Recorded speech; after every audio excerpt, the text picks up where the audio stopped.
Hi friends, welcome back to my channel. ಎಂದಿನಂತೆ cloud ಕಿಚನ್ಗೆ preparation ನಡೀತಾ ಇದೆ. ಹಾಗೆ ಪಾರ್ಸಲ್ಸ್ ಕೂಡ ಒಂದಾದ ನಂತರ ಒಂದು ಬರ್ತಾ ಇತ್ತು.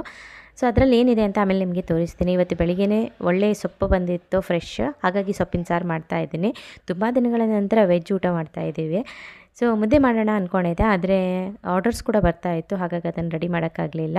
ಸಾಯಂಕಾಲ ಡೆಸರ್ಟ್ ಮಾಡೋಣ ಅಂತ ಚೈನಾ ಗ್ರಾಸನ್ನು ನೀರಲ್ಲಿ ಹಾಕ್ಬಿಟ್ಟು ನೆನೆಸಕ್ಕೆ ಹಾಕಿದ್ದೆ. ಸ್ವಲ್ಪ ಹೊತ್ತು ನೆನೆಸಿದ ನಂತರ ಇದನ್ನು 4-5 ನಿಮಿಷ ಬೇಯಿಸ್ಕೊಳ್ಬೇಕಾಗತ್ತೆ. ಆಮೇಲೆ ಇದು ಚೆನ್ನಾಗಿ ಮೆಲ್ಟ್ ಆಗುತ್ತೆ. ಹಾಲು, ಸಕ್ಕರೆ ಹಾಗೆ ಸ್ವಲ್ಪ ಕಂಡೆನ್ಸ್ ಮಿಲ್ಕ್ ಹಾಕ್ಬಿಟ್ಟು ಚೆನ್ನಾಗಿ ಕುದಿಸ್ಬೇಕು. ಆಮೇಲೆ ಸ್ವಲ್ಪ ಕೇಸರಿ ಎಲ್ಲ ಹಾಕ್ಬಿಟ್ಟು ಪಾತ್ರೆಯಲ್ಲಿ ಸೆಟ್ ಮಾಡ್ತಾ ಇದ್ದೀನಿ. ಮೇಲಿಂದ ಡ್ರೈ ಫ್ರೂಟ್ಸ್ ಹಾಕಿದರೆ ತುಂಬ ಚೆನ್ನಾಗಾಗುತ್ತೆ. 15ರಿಂದ 20 ನಿಮಿಷ ಹಾಕಿ ಬಿಟ್ಟಾಗ ಇದು ಜಲ್ಲಿ ಫಾರ್ಮಲ್ಲಿ ಬರುತ್ತೆ, ಸ್ವಲ್ಪ ಗಟ್ಟಿ ಆಗುತ್ತೆ. ಆಮೇಲೆ ಇದನ್ನು ಸ್ವಲ್ಪ ಹೊತ್ತು ಫ್ರಿಜ್ಜಲ್ಲಿ ಇಡಬೇಕು. ಸೂಪರಾಗಿ ಸೆಟ್ ಆಗಿಬಿಟ್ಟು ತುಂಬ ಚೆನ್ನಾಗಿ ಚಿಲ್ಡ್ ಆಗುತ್ತೆ. ತಿನ್ನೋಕ್ಕಂತೂ ತುಂಬ ಸಖತ್ತಾಗಿರುತ್ತೆ. ಮಕ್ಕಳಿಗಂತೂ ಇದು ತುಂಬ ಇಷ್ಟ. ಇದನ್ನು ನಾನು ಸೆಕೆಂಡ್ ಟೈಮ್ ಮಾಡ್ತಾ ಇರೋದು. ನನಗೂ ಇದು ಇಷ್ಟ ಆಯಿತು. ಆಮೇಲೆ ಪಾರ್ಸಲ್ಸ್ ಎಲ್ಲ ಬಂದಿತ್ತಲ್ವ, ಅದನ್ನೆಲ್ಲ ತೆಗಿಯೋಣ ಅಂತ ಇವಾಗ ಒಂದೊಂದೇ ಓಪನ್ ಮಾಡ್ತಾ ಇದ್ದೀನಿ. ಸೊ ಇದನ್ನು ಪಾರ್ಸಲ್ ಅಂತೆ, ಫ್ರೀ ಗಿಫ್ಟ್ ಬಂದಿತ್ತು ಆಯಿಲ್.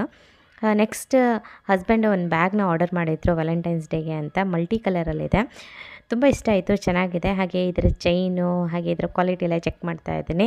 ಚೆನ್ನಾಗಿದೆ ಕ್ವಾಲಿಟಿ, ಹಾಗೆ ಚೈನ್ ಎಲ್ಲ ಸಖತ್ತಾಗಿದೆ ಇದ್ರದ್ದು. ಹಾಗೆ ಚಾಕು ಸೆಟ್ ಕೂಡ ಬಂದಿತ್ತು. ಹಳೆ ಚಾಕು ಎಲ್ಲ ಇತ್ತು ಮನೆಯಲ್ಲಿ, ಆದರೆ ಸ್ವಲ್ಪ ಅದು ಬ್ಲಂಟ್ ಆಗಿತ್ತು, ಅಂದರೆ ಬಂಡಾಗಿತ್ತು. ಬೇಗ ಚಾಪಿಂಗ್ ಮಾಡಬೇಕಾದ್ರೆ ಚೆನ್ನಾಗಿ ಚಾಪಿಂಗ್ ಆಗ್ತಾ ಇರಲಿಲ್ಲ. ಹಾಗಾಗಿ ಆನ್ಲೈನಿಂದ ತರಿಸ್ಕೊಟ್ಟಿದ್ದಾರೆ ಹಸ್ಬೆಂಡು. ಅದನ್ನು ಇವಾಗ ಚೆಕ್ ಮಾಡ್ತಾ ಇದ್ದೇನೆ. ಇದ್ರದ್ದು ಕ್ವಾಲಿಟಿ ಎಲ್ಲ ತುಂಬ ಚೆನ್ನಾಗಿದೆ.